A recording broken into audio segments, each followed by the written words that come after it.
All right, so this is the second video like this, but it's basically how do I go about preparing to play a gospel song, okay?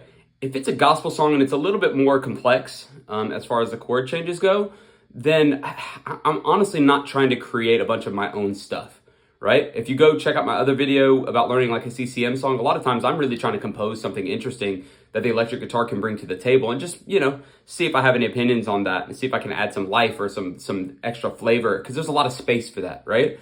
If it's a gospel song, it's more, you got to remember that it's going to be a little bit more piano driven. Maybe there's some horn lines, right?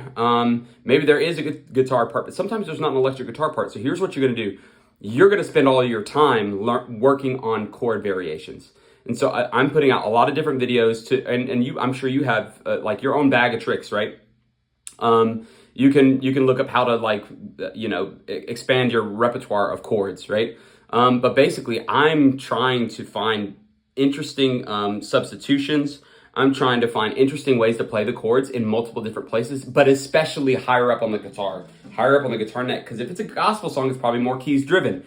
I don't want to be down here on the bottom of the neck getting in the way of the keys player, because really, like, they're the meat and potatoes, and I'm like a nice add-on. But that's awesome because you get to add these interesting flavors in. So you're going to be up here, picking out 2, 3, 4 notes, chord variations up here.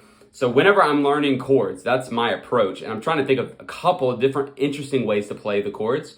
And then I'm stealing lines that are already baked in, maybe by other instruments. So let's say there's no guitar part. I'm going to listen to the melody. I'm going to learn the melody of the vocalist, right? I'm going to learn one of the harmonies.